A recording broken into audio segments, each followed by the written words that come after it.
Talafalava and welcome to the Global Pasifika Success Podcast. I'm Andrew Fa'avali, your host.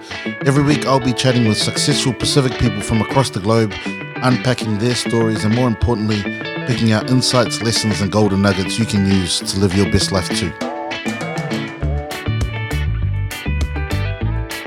Welcome back to the Global Pasifika Success Podcast. This week we're at episode 15 and we're going back to the States to talk to Rob Poleki, an entrepreneur, a former elected officer of the state of Idaho, and Samoan who was raised in New Zealand, is now in the States, but spent a lot of time in Hawaii as well. So he's a guy who has global experience across Pacific, and we're really excited to have him on. So Rob, welcome and thanks for joining on. Yeah, Andrew, appreciate you having me on the show, man. It's good to hear some different accents than American accents. So yeah, man, it's good to be on the show. Thank you. Hey man, if I slip into an American accent, man, I'm just trying not to be the guy right now. I'm trying to hold my accent straight, but you know, like how it is in the movies, we all of a sudden get an accent. But no, it's cool. Thanks. So you're in Idaho right now? Yep. But you were born in New Zealand, right? Yeah, born in New Zealand. Middlemore Hospital, South Auckland, Manurewa. So that's where I was born and raised. Yeah. Yeah. Oh man, so born in Manurewa. When did you leave Auckland for the States? Yeah. So my family decided to move to Hawaii in '93. I was 12 at the time. So, you know, half of my childhood grew up in New Zealand, and then the other half, you know, throughout high school was in Hawaii. So, in Hawaii, they have a pidgin accent, right? I don't know if you know what a pidgin accent is, but, you know, when I went over, I had a pidgin New Zealand accent. Oh, it was horrible. None of the kids could understand me, so I had to get rid of the accent. But most of my family kept the accent. My brothers, my sisters, my mom and dad. So it feels like I'm adopted because I'm the youngest in the family, and everyone still has their New Zealand accents. But yeah, I was born in, South Auckland, played rugby league when I was little, man, went to the shops on the corner, eat the mince pies, man, miss that stuff. Homai Still Bakery? remember it well. Was it Homai Bakery? Homai, yeah, man. I lived on Arbor Close. I remember a little. I remember Manurewa, the swimming pools. My family's, went to St. Anne's Catholic Church, and my dad was one of the bigwigs at the church. And so, you know, we were a church family, had to go to church 3-4 times a week in Manurewa. But yeah, growing up in Manurewa, man, some tough times. So you were all up one street, because St. Anne's is off Russell Road, Arbor Close is on Russell Road, Homai is on Russell Road, and so is the pools. Yeah, that's right. St. Anne's. So I know, and I was brought up in Manurewa, so obviously I know it. So what made you guys move over to Hawaii? How did they come up with this idea to go over to this island at the top of the north? My mom's family, my mom's a Stowers. Their family, some of them were born in American Samoa, so they were able to go to Hawaii. And we took a trip over in '91, and my grandma was living in Hawaii, and said, hey, it's time to come over, to New Zealand. Back then, and you probably know as well, not much opportunity, for people living there. My dad was working, job to job. My mom was a stay-at-home mom. So it was a good opportunity for us to, live the American dream. And that's what we're doing now. I'm thankful for my parents for taking the leap and, coming from Samoa to New Zealand to Hawaii to give me and my brothers and sisters a better life. So yeah, that was the transition. My grandma just said, hey, time to come over and stop struggling in New Zealand. So did you do high school in Hawaii and then college in Hawaii, or did you go over to the mainland? Yeah, so came over. I played rugby league when I was in Manurewa. So 13 years old, they put pads on me, and I'm trying to learn this game of football. They're wanting me to play D-line, and I'm saying, no, give me the ball. I can run the ball. So it didn't really work out that way because I'm 6'3", about 315 right now, and at that point in high school, you're playing D-line, buddy. So yeah, so I had to learn the game of football, and you know, I played all 4 years in high school, and then I was fortunate, you know, get a scholarship to come play up in Idaho, and then I moved up to Idaho by myself and went to college. Oh, that's awesome, man. We had Coach Viliami, who's from Idaho, who went to Idaho as well. I think he was coaching there. Do you know him? Yeah, yeah, I know William really well. Yeah, Oh, I knew him on LinkedIn. Yeah. yeah. So at Idaho, what did you study, man? So I came to, man, it, at first I was lost, right? I go to college, and I'm the first one on my family to go to college. You know, no one knows anything about college. I haven't been prepped. I'm taking classes that, you know, just the easy classes. And I decided to major in social work, you know, give back to the community, right? I think all Polynesians, they always want to be in the social services field or the social work field. And so I went that route, and I was like, hey, you know, I'll go back to Hawaii and give back to the community. So I graduated in social work. And then after I graduated college, I played a little pro ball, and then I moved back to Hawaii and was a social worker there. And then I got burned out. I was like, you know, I've given a lot of, you know, 7 years, 8 years of being a social worker. I got burned out, and I was thinking, you know, there's something else for me, something else in this life that I can, you know, do other than, you know, take care of other people. So that's when I started this entrepreneurship journey. I love it, man. If we can just park there for a little while on the burnout, because my wife and I actually, and our friends started a community organization named Mana Pasifika. And pretty much one of the biggest tasks for us is to try to educate our young people to be able to say no. And that, you know, they have to look after themselves before they can go out and give. And, you know, whether it's in church or whether it's in community, whether it's in their vocation, a lot of our people have this innate drive to give back to the community because we're collective, but sometimes it's at the detriment of ourselves. What do you reckon contributed to the burnout, and how did you become aware of the burnout for yourself? Because some people stay in this game for like 20, 30 years. Yeah, yeah. I think you hit it right on the head. Polynesian people, we always want to serve. We always want to, you know, give back. We're a village, right? Everybody in the village has to take care of themselves.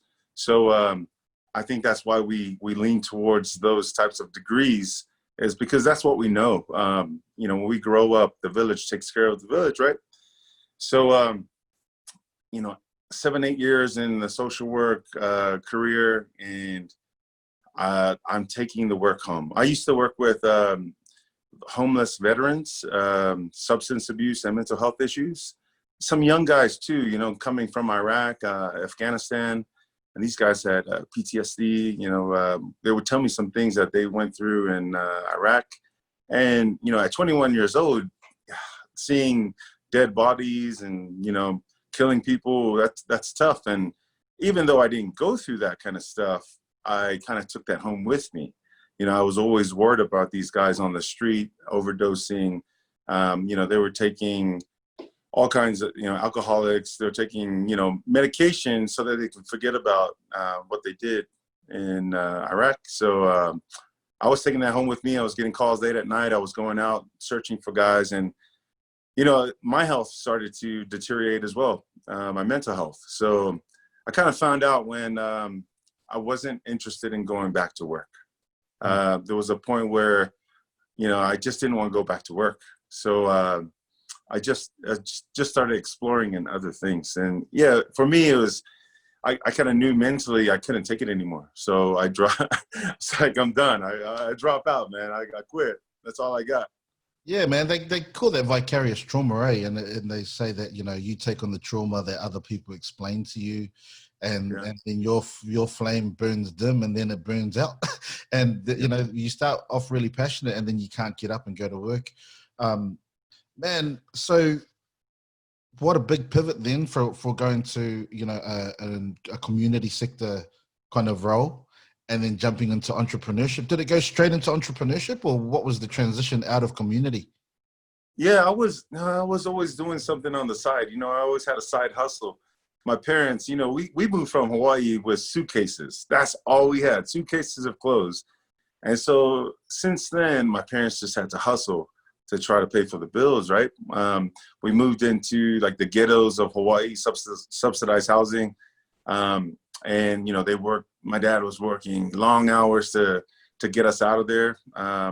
And so we had to do things on the side to make money. You know, my parents, like to this day, are still making T-shirts and, you know, printing T-shirts in their garage, selling food.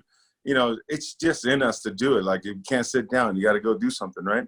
So I've always had it in me. And, you know, when we were in Hawaii, I started in film. So I started to do film, film some commercials. We used to have a crew that called the Water Life Crew. We used to film some sketches way back when in like early 2000s. But yeah, we started getting into that. We won some film competitions, won the Louis Vuitton Hawaii International Film Festival. We won the best short film there. So I was just trying to take, you know, my mind away from social work and doing something else. So I've always had the side hustle in me. And, you know, my wife is from Idaho. And one day she's like, I don't like living in Hawaii. I want to move back home. And I told my parents, and my parents are like, no, you're staying right here. You know, they didn't want me to move, but, you know, it was time. It was fair to move. My wife had lived 7-8 years in Hawaii. It's time to, you know, move back to Idaho, take care of her parents and her, you know, visit her family. So we moved back, and then we started a cleaning business. We started, you know, it's just side ventures. And then I became an elected official in the state of Idaho. I think I'm jumping, you know, I'm jumping ahead too much. No, I see that you're an elected official, or you were. What does it mean in New Zealand terms? Does it mean you're in is it in council, or is it kind of like in a state government or federal government? Yeah, it's kind of like state, county, city government, that type of work. Yeah. So here in the States, all those positions like a mayor, county commissioners, you know, the sheriff, all those are elected. I think they are the same in maybe in New Zealand or Australia. But yeah, I was a state elected official. So you had to do the campaigning. You had to have your mug up on the fences and all around. Yeah. Was that uncomfortable, man? Because I've seen it in New Zealand. There's a massive representation of elected officials in New Zealand, but it's still coming to pass here in Australia. But what was it like for you as a brown dude with your face there, vote Rob Poleki, and the tick next to it? What was that like, man? You know, my mom is like the center of attention at every party, right? She's like, goes after. So I had to take what I learned from her to get elected. It was tough at first. You know, I wasn't that guy. I am now, but I wasn't the guy to walk up to somebody and start a conversation. But during the campaign, and you know, I was running against someone that was really established in the community, and I just had to do it. If I wouldn't have won the election, then I would have been out of a job. You know, I needed the job to support my family, so I kind of was it was a big risk. You know, I put a lot of money into the campaign myself. There was a lot of people who backed me. I was on 3 billboards, you know, this big brown face on the billboard. But I had to take on that role, and I kind of forced myself to do that. One, because I knew I could do the job. One, you know, I knew the credentials of the job, and I was like, yeah, I could, you know, definitely do this job. And 2, you know, I had to support my family and just climb up the ladder. You know, my career was, I was climbing up very slowly, and to become an elected official in the state, you know, would be something big for me. So. Man, I like that, and I just imagine, and I'm really proud of you. You know, if I drove through Idaho and I saw your big billboard there, man, I think as a fellow Pacific Islander, you know, I'll be really proud that you're up there. So it's not how you were back then, but now you've had to teach yourself. That kind of gives me hope, because I'm not really one to go to a party and start up a conversation. I'm really more that dude in the corner. Yeah, So yeah. what were the things that kind of transformed that approach to life, that you could just go up to people and introduce yourself? What are some tricks that we can use, man, these people who are still standing in the corner? Yeah, yeah. So we don't look like some scary Samoan dudes standing in the corner and nobody wants to approach us, right? I got that rattle in my head that, oh man, they're scared of me. They're scared of me. I want, but that's Yeah, my own rattle. That's probably not what they're thinking. That's what I'm telling myself. yeah. I think that because of our size, I'm like I said, 6'3". I'm a big guy, 300 plus pounds. They came to me, right? And especially because a lot of people now, they know Polynesian people. I think Polynesians have repped our culture so good that when white people see us, they're like, oh, I got to go up to this guy and ask him if he knows Junior from Salt Lake. They must be related, right? So, it wasn't like I was going up to, everyone and starting conversations. Because I was the biggest in the room, because I was the only brown guy in the room, they came to me. But, there were times where I had to go, knock on doors and introduce myself to people and try to get their vote. Plenty of speeches in front of hundreds of people. So I had to force myself to do it. And we have the personality, bro. Yeah. We have the personality to talk for days with people. I think we've been taught maybe to, hey, you go in the back and relax. Don't be the center. Don't be the front man. Maybe it was for me, when all the important people in our culture are sitting at the table, you go in the back.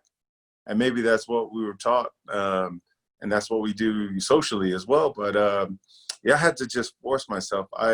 There's a little Polynesian community here in Idaho, and like you said, when they drove by the billboards, they were like proud. They're really proud to see that another Samoan. I wasn't the first. There was another elected official who kind of guided me as a mentor. Edgar Malipai. He's big in the state. Was elected in Idaho. Was the first Samoan to be elected, and I was the second. Coming out of our shell and just not being scared to talk to people. I mean, no one's going to bite us, right? That's the problem. I think that they think I'm going to bite them. But anyway, leaving, because one of the big things is how we live in village type of settings. You went back to Hawaii, right? And then you stayed with your family and you looked after them. Was it hard to pull out and go to Idaho? Definitely hard. The way that Hawaii, that people in Hawaii live, everybody lives together. I forget how it works in New Zealand and Australia, but it's so expensive there that everybody just lives together, right? Everyone lives, the parents, the brothers and sisters, big house, and everybody lives together. So when I came to the States for college, I kind of learned, another way of life, another way of living, right? I was on my own, had my own apartment, had my own space, had to take care of myself. I was away. I was in Idaho. If you imagine Idaho, people think of potatoes and country. It's exactly that, right? So you're not on the coast. You're landlocked. Yeah. So, I'm far away from everything I know. And I had to kind of learn, a different way of life. So when I moved back to Hawaii, living with my parents and going back to that lifestyle, I wasn't used to it anymore. I moved here when I was 18 and I moved back when I was probably 23, 24 years old. And I wasn't used to that. I wanted to be free. I didn't want to live like, be under my parents and still be ordered around by my parents. I was kind of like living the Palangi life, right?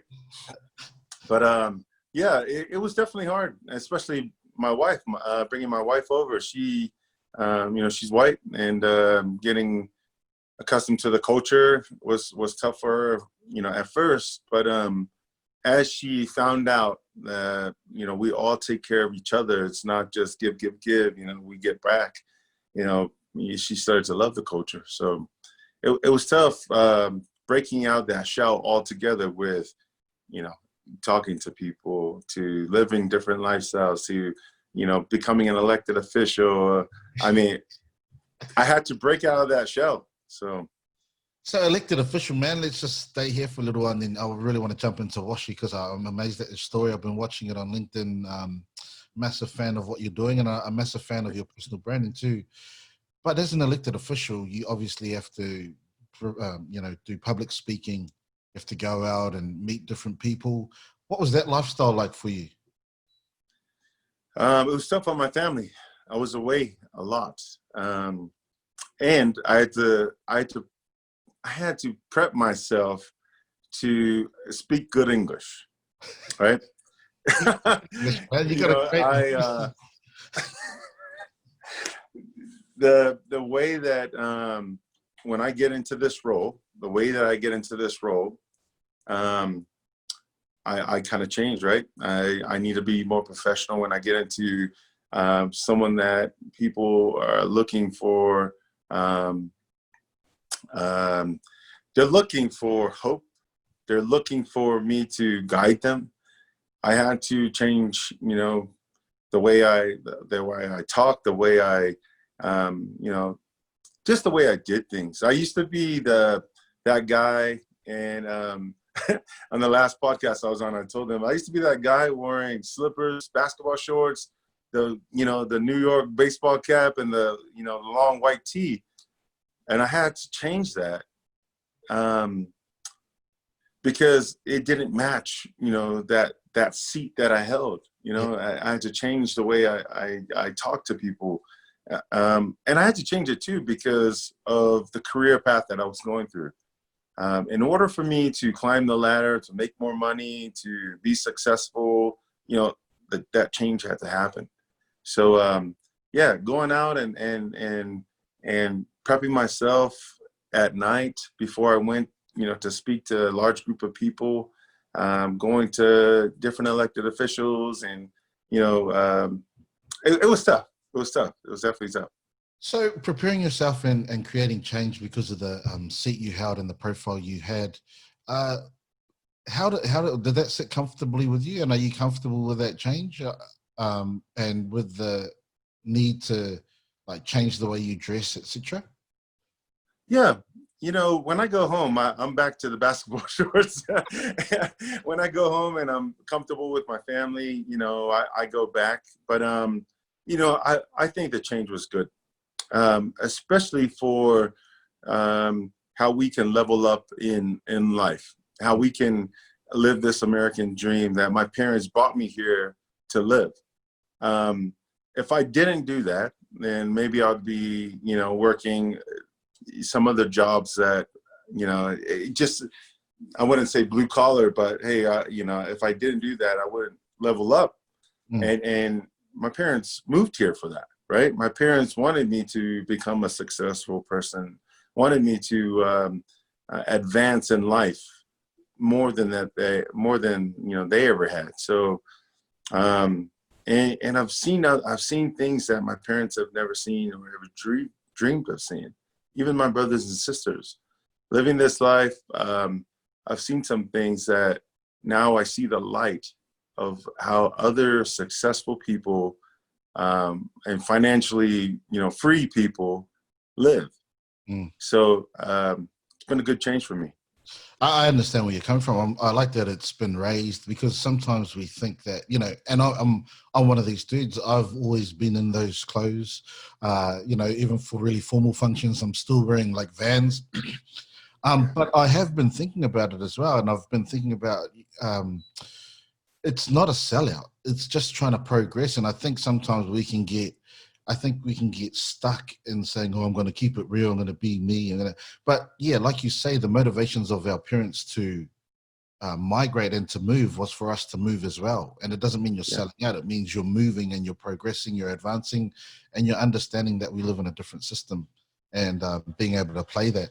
So, bro, I understand exactly what you're talking about. You know, when I transitioned to become an elected official, a lot of the family and some friends kind of looked at me to saying, you know, oh, who's this guy? I think he is trying to be that person.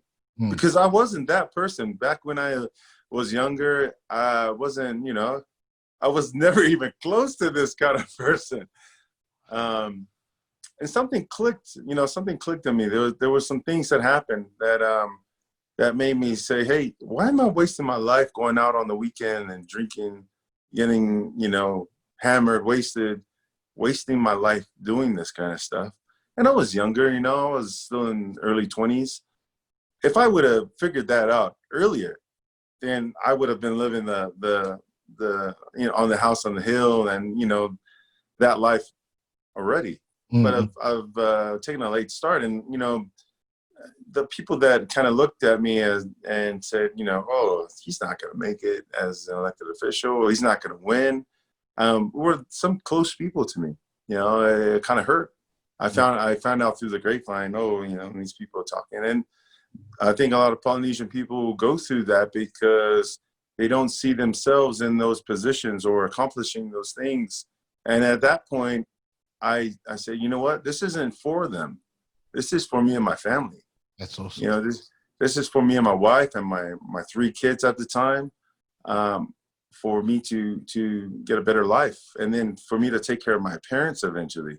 So me not taking these, if I would have seen these guys, talking about me and saying, oh, I'm not going to do it, then my parents' hard work would have been thrown away, right? So I kind of look at it that way, and really, I'm like, I don't care what you gotta say. I'm doing what I'm supposed to be doing. I'm gonna, I'm going to the top no matter what. And when I make it to the top, you guys are gonna say, hey, I know that dude. That's my mentality. Kill them with kindness and then kill them with success, right? That's right, man. Because they will. They're gonna be the ones that, and this is for all Polynesian people that are listening. The ones that would say something, now, are the ones that will say something later, and that would say, I know that guy, oh, that guy's my best friend, or whatever that is, It's funny the way it works, and I don't blame them. I'm not mad at them. It's just the mentality, but I got to do my own thing, But I like how you rose above it, because can you imagine how many people have actually been lidded or stayed within their lid because of the stuff that close people have said? It's crazy. So love that you're showing the way and that you're saying, no, man, don't care about the haters, I'm off. So elected official, man, why'd you stop that? And what was this? This is a real massive pivot from going elected official in your state to entrepreneur and WASHIE, which is around toilet seats and chemicals and, you know what I mean? So how did that transition come about? Yeah, man, I always start off with this line, and it was my Shark Tank line, going from politics to the restroom industry, same crappy business, right? And it kind of is, man. Politics, man, the stress of politics and the backstabbing, the snakes that are in even small time politics is alive and kicking. But I was in office. I was appointed in 2013, and then I was elected in my first term in 2015. And then throughout that time, sitting at my desk one day, and I was stressed. I had a lot of responsibility. 60 plus employees, are in a $67 million budget, 7 large departments.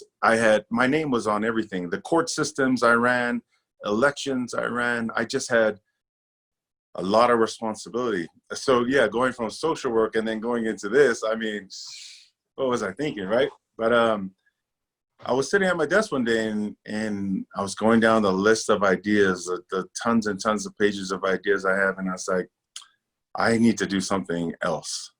This isn't going to make me rich, right? It's good money, and I could stay here for the next 20 years and retire and be 60 and, go retire. But I don't want that. I need to be like wealthy and successful right now. So in 2015, I went down the list, and I had this toilet seat idea. And the idea came from my son was 4 at the time. We were in an airport, and he's doing the potty dance, so we run and wait in line. We're at the Salt Lake City airport, and a stall opens up, and he goes in, and there's, the seat is disgusting, right? So I wiped down the seat and I put a toilet paper cover on the seat, and he's like, "Nah, I'm not sitting on that." So I grabbed some paper towels and some soap, and I wiped down the seat for him and I cleaned off the seat, and he sits down and takes care of business. And so I had written this idea down in my notes, and I was like, I've never seen this done. So you know what? I've never been in a toilet seat company. I'm just gonna go figure out how to do this. This is the $1 billion idea. I think I can make this happen, right? So contact the patent attorney, and we sit down, and he says, this is what you got to do. Go look for, these patents. We'll put together a package. So I did a bunch of reading, and filed for a patent. So I was all of a sudden I was in the toilet seat business. And I just decided to leap, and take a risk. I was used to taking risks at that point, going for elected office, doing all kinds of projects here and there for businesses. So I was like, you know what, let's just try this one. And it's gone really well. I was issued a patent in 2018, and I almost made the show Shark Tank. Oh. Do they show Shark Tank in Australia? Yeah, we had it, man. It was one of my favorite shows, but this season they haven't brought it back. I think our TV network's a little bit broke. Yeah. Yeah, so I drove from Idaho to Vegas to the biggest tech show in the States. It's called CES. And in the middle of CES, they have the Shark Tank auditions. And it's in the Venetian Hotel. And there's like thousands of people looking at technology while in the casino. And so I decided to go drive down there with a toilet bowl and my first prototype, a toilet seat. And here I am pushing on a cart, a toilet bowl and toilet seat in the middle of the casino, right? And I'm like, oh my gosh, I'm embarrassed and everything, right? I'm like, I gotta go do it, right? I've spent some money, I gotta go do this. So, the thought was that, I was gonna be embarrassed and ashamed of me pushing in a toilet bowl, but the response was, dude, what is that? Yo, what are you doing? What is that, right? I got all the attention rather than me being embarrassed and people saying, just like how we feel, oh, they're not gonna want to come up to me. They're gonna look at me like this, right? I got the opposite effect where they were coming out to me and touching. I mean, a huge crowd. And I pitched that day to the producers, and they were like, "Yep, let's go. You're on to the next step." And it was about 1,700 people that day that pitched, and it was about 22 of us that made it. So I got lucky, man. I was in, it was my first prototype, and I went and pitched. And I went, we were about to film. I was 2 weeks away from filming. And they had asked me, Rob, you can't be elected official and go on a network, and be on our show. So you have to choose, either come on Shark Tank or stay at your job. So at that point, I chose to quit my job. And I was like, you know what? I'm going to risk it again. Quit my job, and I'm going to make it on Shark Tank. Like, if I make it on Shark Tank, I was thinking, I'm an instant millionaire. This is going to go well for me. And a few weeks later, they cut me. They had cut me. I was getting ready for my pitch. They were buying my set, and they cut me, and they took someone else, and they said, "Sorry, Rob, this is reality TV. This happens all the time." And I said, "I just quit my job," and I was depressed. Oh man, they cut me. I quit my job. I had a toilet seat and a patent. And for the next month, I was, everybody knew that I was going on Shark Tank. It was in the newspaper, all over the U.S. People, elected official quits job to make it on Shark Tank with toilet seat. I mean, in the papers, I was getting tons of publicity from it. Yeah, and I got cut. That was the first punch in the gut for me. Yeah. So how did you deal with that? That's what is that, man? That's just mean. They just get reality TV, but that's not how to treat humans. You quit your job, a high-profile job, man. What is that? Yeah, that's and they kind of were like, see you later. Didn't really care. they're like, you know, they apologized and they said, sorry, we have a company that has better financials than you.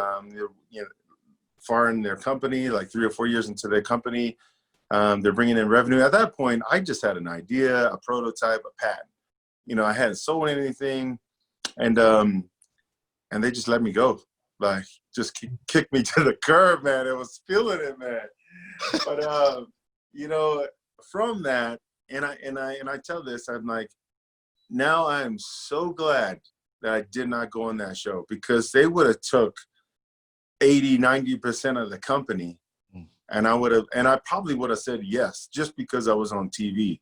And now that I've learned, you know, what I've learned now, I don't, you know, they called me 2 months ago and were like, yeah, you know, we're going to get ready to film, and then they dropped me again.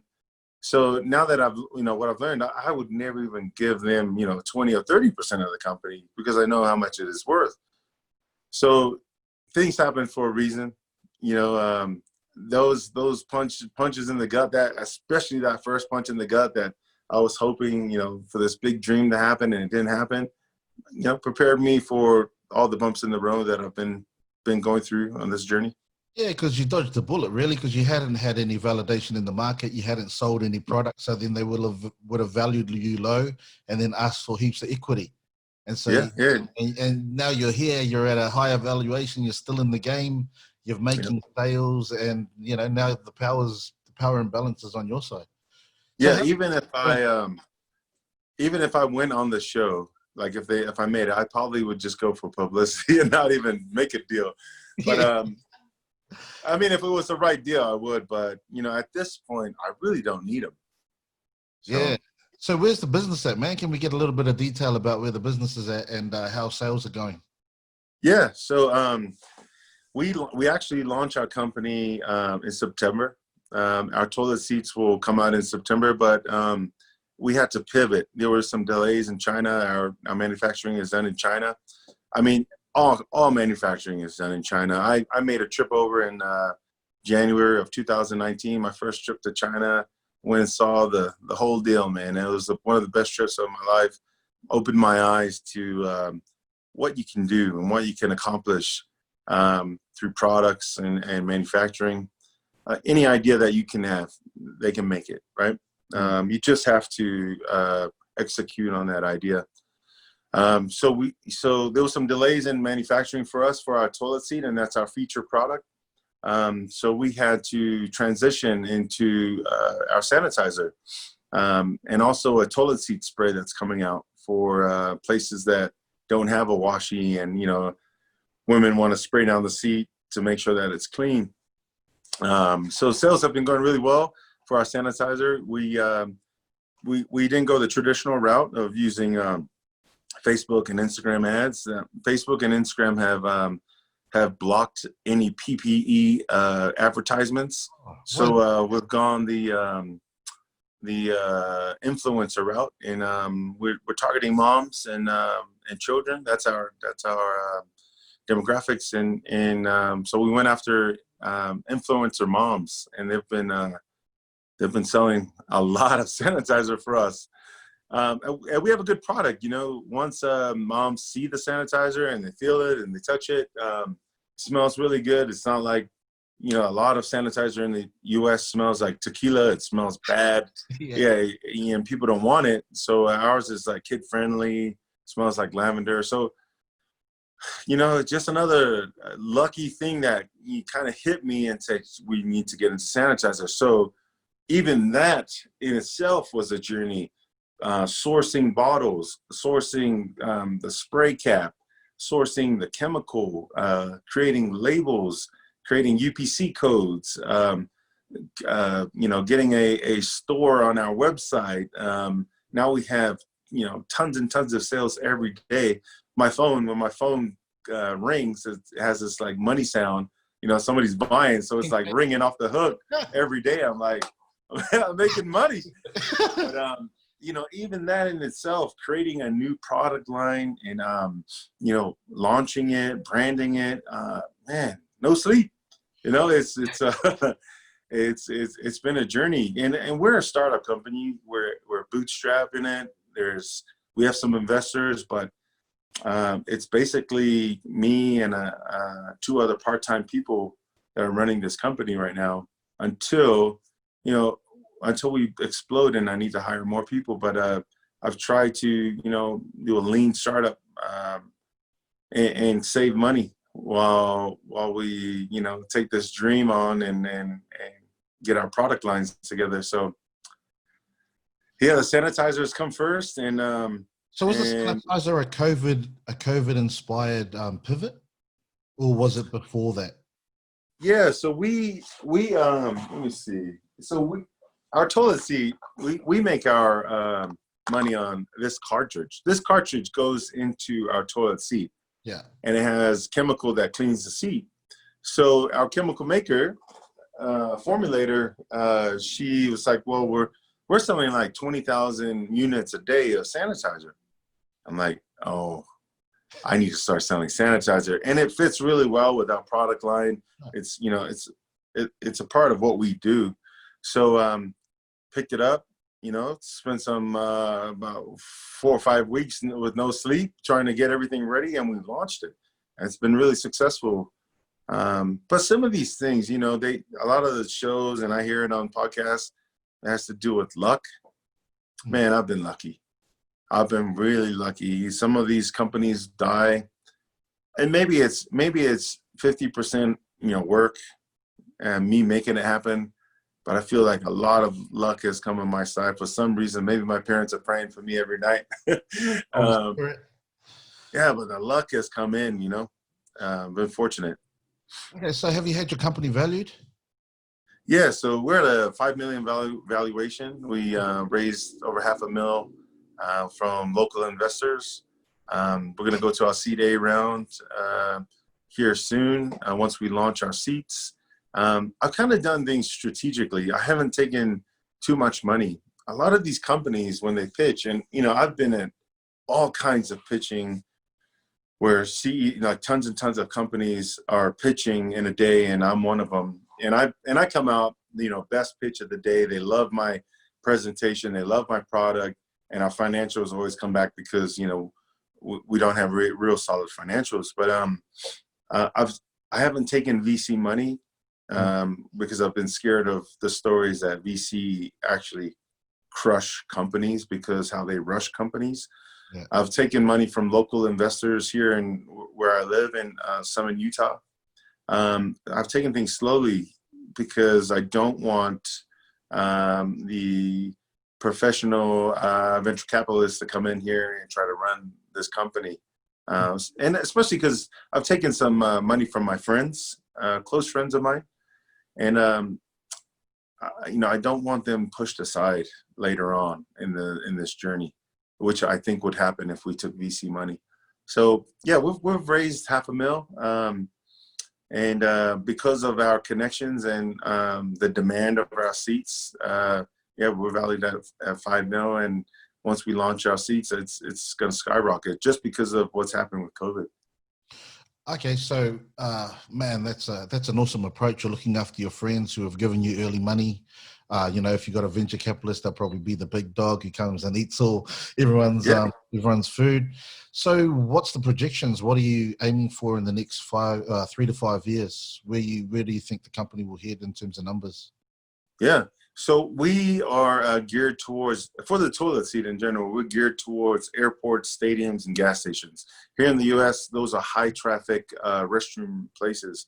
And so in 3 to 5 years, we can reach our 100 mil mark easily because we're not a one-time sale. We're a lifetime sale because of our cartridges.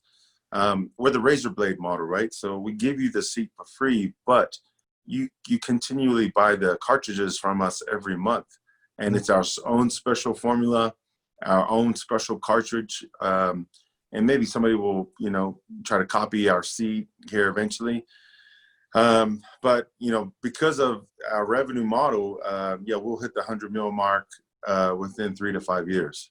That's smart, man. So you're saying customer lifetime value is going to increase, and you've got that long game because really it's not about the toilet seat, it's about the cartridge and the chemicals that go within it. Yeah, and when I was thinking about the product, I was thinking, well, how can we make money off of this? And I always, as my job and as an elected official, I always had problems with the photocopier guys, because they're always trying to sell us all this different type of ink and come fix the printer and things like that. So I said, I have to have that model. So I designed the toilet seat exactly that way. I could have designed it differently where all the seats connect to one system and you just dump in, but I went the cartridge route so that, our revenue model could be different. But yeah, it's once we launch our seats, we think it's going to domino. And those are just numbers in the US. We'll go internationally. I'll make a different type of seat. In the US, we have the U-shaped seat. I don't know if they have that in New Zealand or Yeah, they have Australia. both U and the oval. Oh yeah, okay. And so we'll do a residential seat with different features. But man, I never would have thought I would be in the toilet seat industry thinking of these things. But I'm just a guy that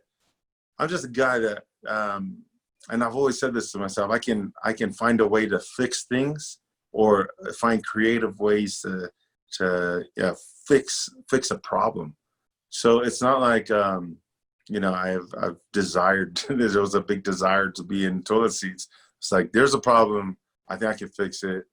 And when I sell this company, I have like many other problems I need to fix. So we'll see where it happens from there. So is it an exit strategy of selling up, do you reckon, and then pivoting onto a new one? Do you prefer the startup phase, or do you want to go long game?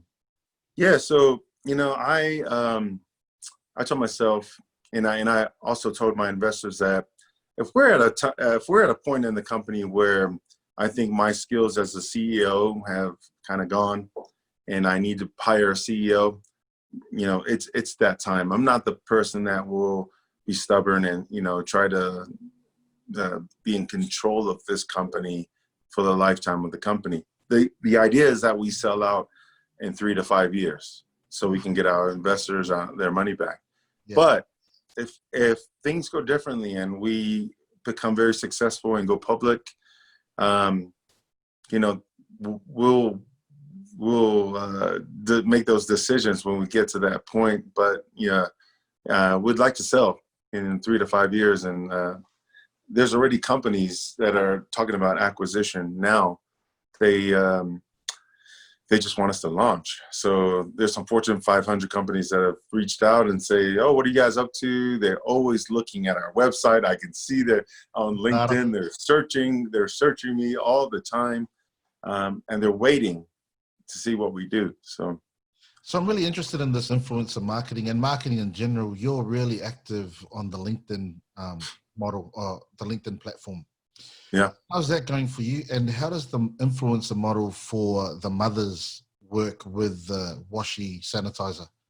Yeah, sure. So I told some of my friends that, man, I'm going to be the first, if there isn't one, I'm going to be the first Polynesian LinkedIn celebrity out there. I'm trying to make it.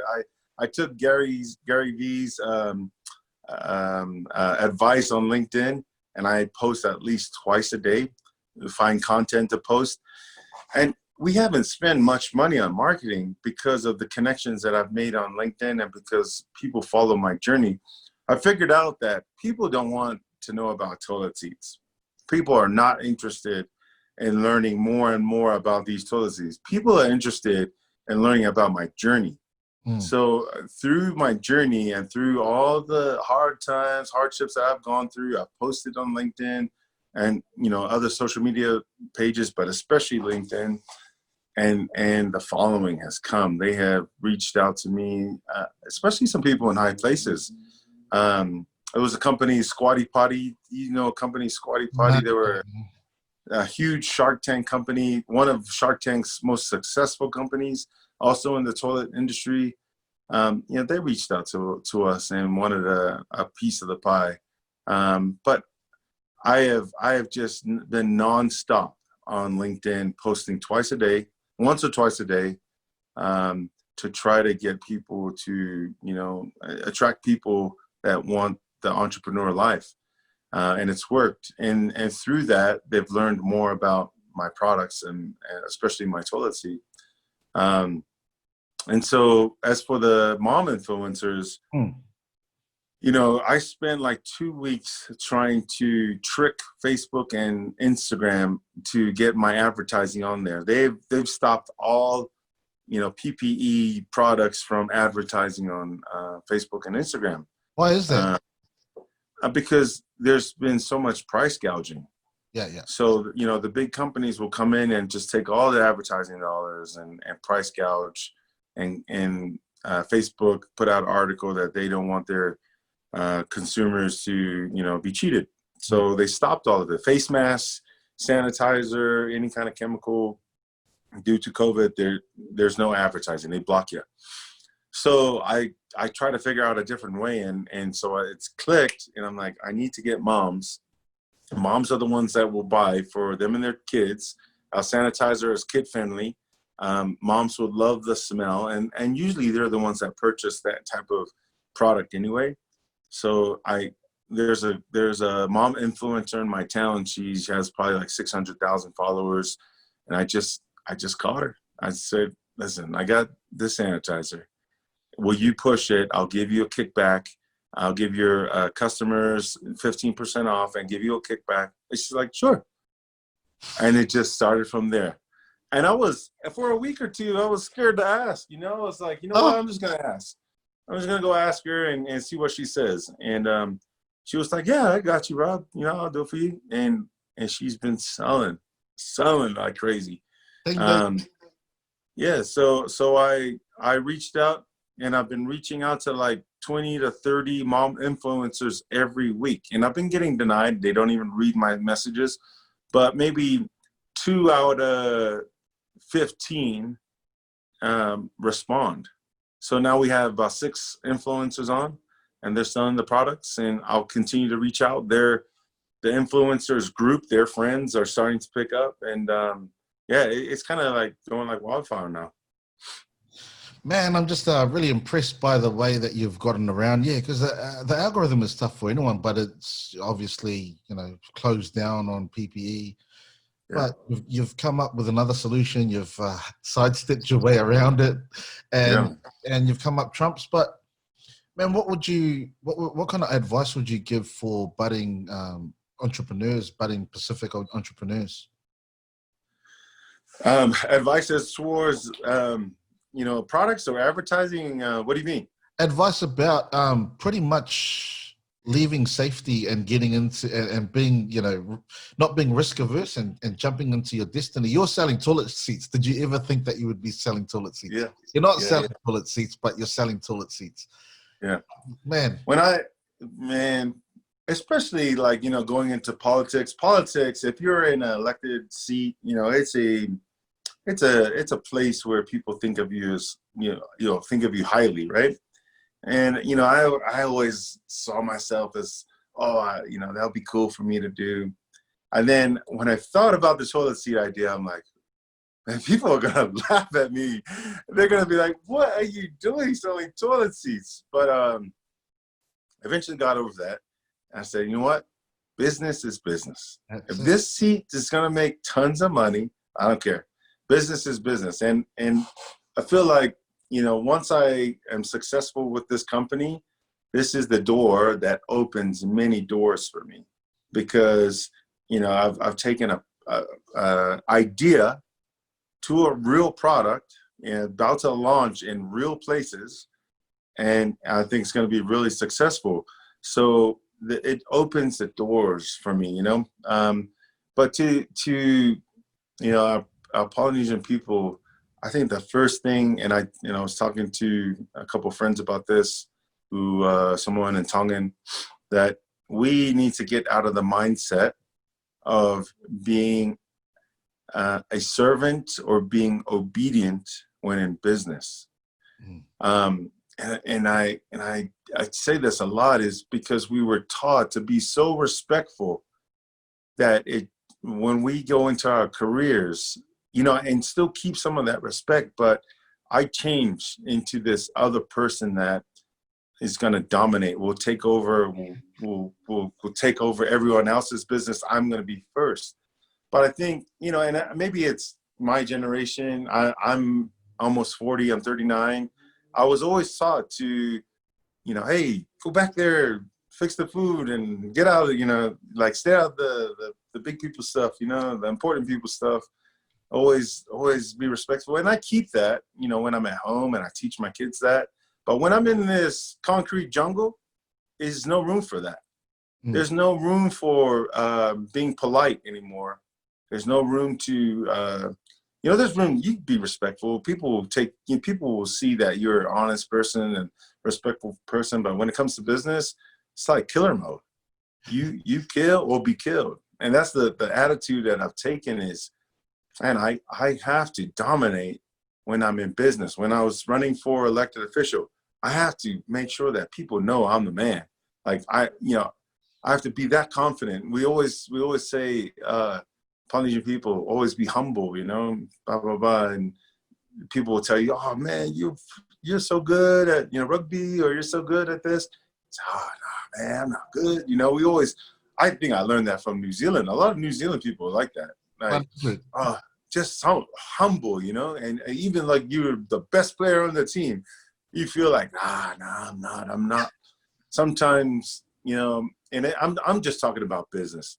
You know, we still keep that part of the coach, but when it's time to go, it's time to go, and I turn into somebody else to get the job done. And then I'm a different person at home because my wife is like, hey, don't be bringing this stuff home. Yeah, but isn't it like the rugby kind of analogy that New Zealanders might be able to relate to? Because Michael Jones, you know, that legend Michael Jones, he's the nicest, softest guy off the field. But on the field, that's his business platform. That's his place of work. And he says, man, in a godly way, it's better to give than to receive. So he's going to absolutely smash you.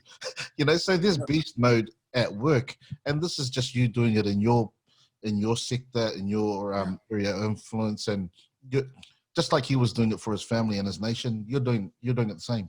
So I love the dominate mentality. I think that we do need a, you know, balance humility and this dominate and this aspirational, ambitious kind of mindset with the values. It's not getting rid of them. It's just placing them in the right order at a different time. Yeah, I think it's just switching gears, right? When I'm definitely, when I'm with my family or when I'm home in Hawaii, you know, with all my extended family, I mean, yeah, you're back to normal, right?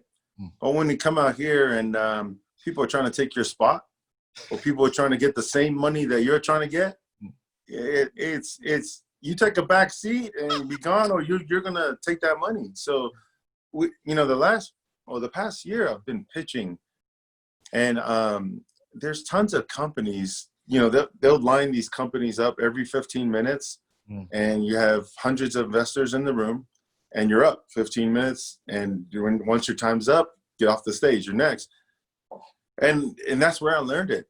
Some of the entrepreneurs up there, they were killers, man, and I had to learn that, or I wasn't gonna get any money. I didn't take any money anyway, but I learned that from other entrepreneurs in the same spot as I am. But I think that's something that I could give advice to is, you know, when we're going into our careers, I mean, still keep our culture. I'm not saying get rid of it. But I'm saying, you know, when it's time to you know, be promoted, or when it's time to take your supervisor's job, it's time to, you know, dominate in what you do. So I fully understand, man. I appreciate your sharing, and I appreciate your journey.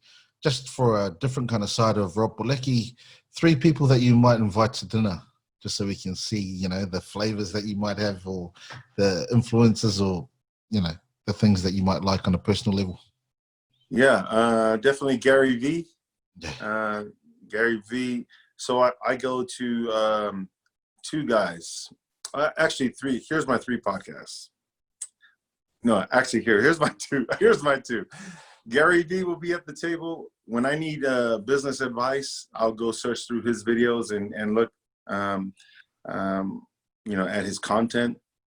Eric, the hip hop preacher, when I need motivation, when I'm down and out, that's my guy. I go to his videos. What's his last name? Eric. What's his last name? E.T. Eric Thomas. Oh, yeah. E.T. the hip hop preacher. I mean, this guy has been through it all, and now he's really successful, really good motivator. And probably the last person, probably be my grandfather, on my dad's side. Never met him. The things that that I see in pictures and what they went through in Samoa, I'd like to know about my family, and see what they had to go through to make it, in Samoa. So yeah, those three would be have a good steak dinner with, That's awesome, man.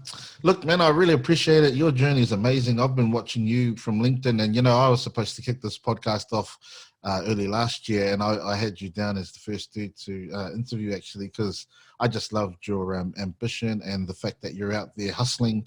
And I've watched the journey of WASHIE over LinkedIn anyway, and I know how it works. I know how your product works because I actually followed you as the person, so I understand how that marketing has been effective. Bro, really proud of you and the things that you've achieved over there in public office, but also in this entrepreneurial space. And I'll have all your links up for us on our show notes. But I really appreciate your time and sharing your story. No, Andrew, hey, honor is all mine, my friend. Thank you for having me on the show. Thanks, bro. Cool.